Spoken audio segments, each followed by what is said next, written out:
Allez, bonjour à tous, nouvelle vidéo, cette fois encore une correction d'exercice, cette fois encore des dérivés, comme dans l'exercice précédent.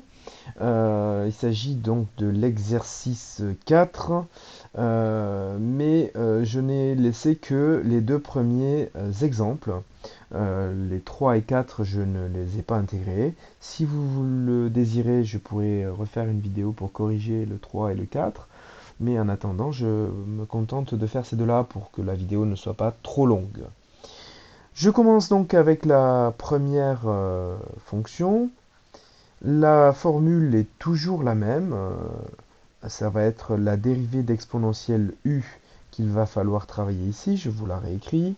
Donc exponentielle u, je vais vous rappeler que ça devient quand on dérive u' exponentielle u, c'est-à-dire que on retrouve le même exponentiel qu'au départ avec le u' en facteur devant qui se rajoute. Du coup, ici, on va poser, je ne vais pas écrire on pose, hein, je vais aller un petit peu plus vite. Je vais juste écrire u de x égale. Donc, c'est moins 2x plus 1. Et du coup, le u', bah, c'est moins 2. Moins 2x donne moins 2, plus 1 donne 0. Donc, on obtient ceci. Bon, et puis du coup, bah, j'applique ma formule, ma dérivée f', ça va être le moins 2 qui est le u' en facteur devant l'exponentielle u, c'est-à-dire le même exponentiel que celui que nous avions au départ. Et c'est tout, d'accord? C'est pas plus compliqué que ça. On obtient une fonction dérivée dont le signe serait assez facile à étudier, puisque, encore une fois, on a un exponentiel, et vous le savez maintenant, je pense avoir suffisamment insisté, un exponentiel est toujours strictement positif. En revanche, on a le moins 2 qui est multiplié devant, qui est un facteur avec cet exponentiel. Du coup, le tout va tendre vers du négatif, va être négatif, et ce qui nous donnera, donc pour une dérivée négative, une fonction f qui, elle, sera strictement décroissante au final. Donc voilà. En revanche, la suivante va être un petit peu moins rapide, parce qu'elle va combiner plusieurs formules. Alors, 2x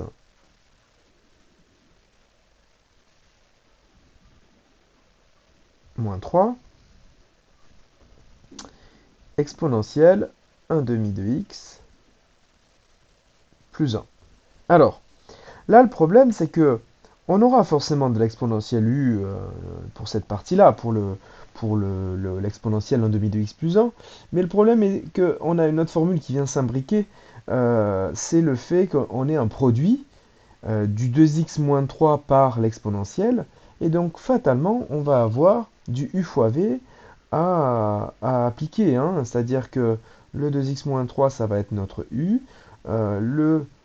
L'exponentielle, ça va être notre v, et donc il va falloir jouer un petit peu avec les formules. Alors, poser tous les u, tous les v, ça pourrait poser problème parce que il ne faudrait pas s'en mêler les pinceaux entre les différents u et v s'il y a parce que forcément il y aura le u de l'exponentielle u, il y aura le u que je viens de poser là, il faudrait que j'utilise des lettres différentes, alors peut-être un u minuscule, un u majuscule, mais dans tous les cas ça va faire beaucoup, beaucoup, donc en général moi ce que je fais, ce que je recommande de faire aussi, c'est de choisir la formule pour laquelle on va poser le u et le v, là moi j'aurais tendance à le faire plutôt pour le produit, et de dériver l'autre à la volée, c'est-à-dire sans poser qui est le u ou qui est le v s'il y a du u et du v. Donc là, ça donnerait le fait que je pose le u et le v du produit. Et donc le 2x moins 3 deviendrait le u', ce serait 2. Et le v de x, qui serait l'exponentiel, donc c'est lui qui nécessiterait normalement que j'utilise la formule exponentielle u. Mais plutôt que de le faire, je vais le faire, mais je vais le faire à la volée, sans poser le u de cet exponentiel u là.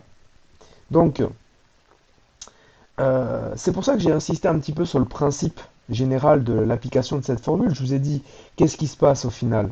L'exponentiel u se retrouve à l'arrivée. Bon, ben c'est ce que je vais faire là, c'est-à-dire que le même exponentiel que j'avais sur le v, je le retrouve sur le u', sur le v', pardon.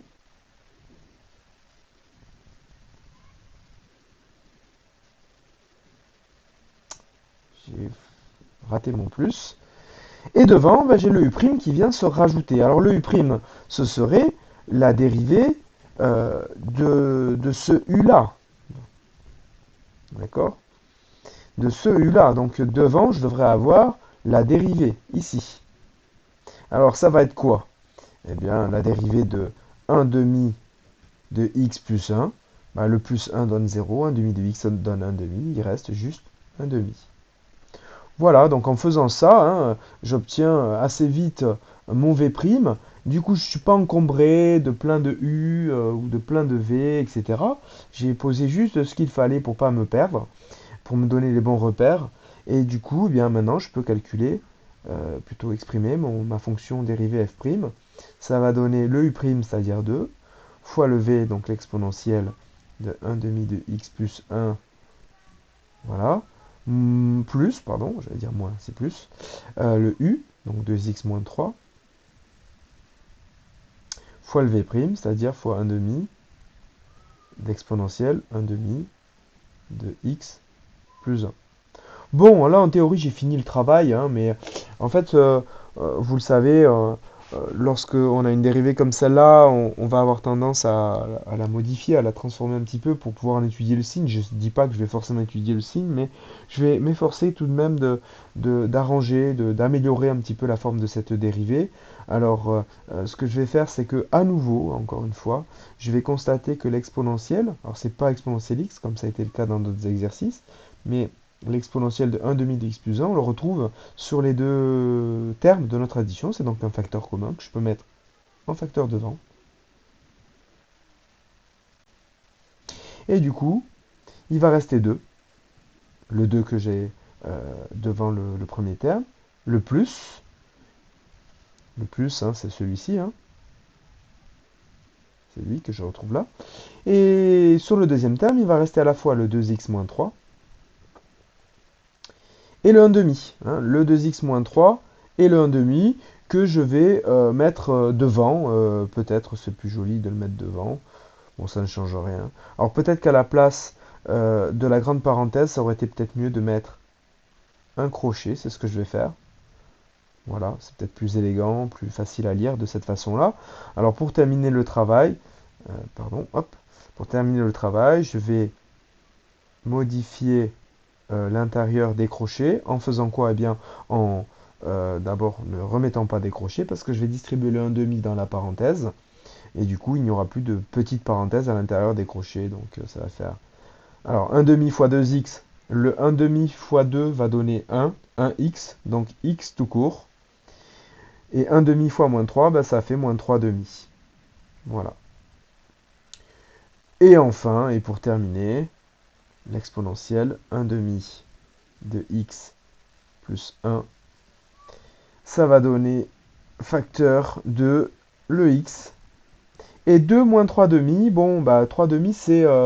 alors, soit je mets tout en demi, soit je mets tout sous forme décimale. 3 demi c'est 1,5.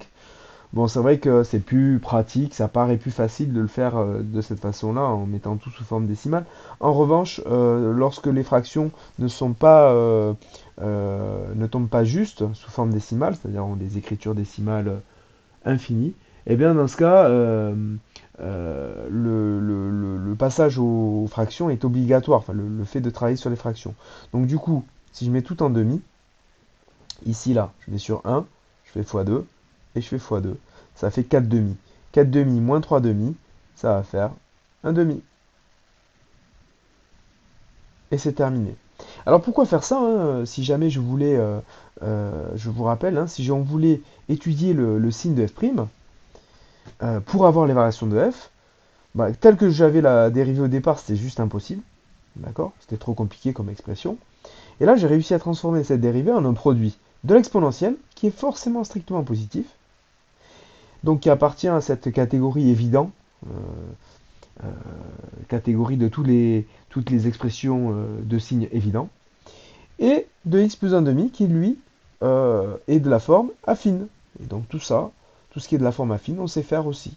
Donc le tableau serait assez facile à construire, le tableau de signes de f' et donc les variations de f.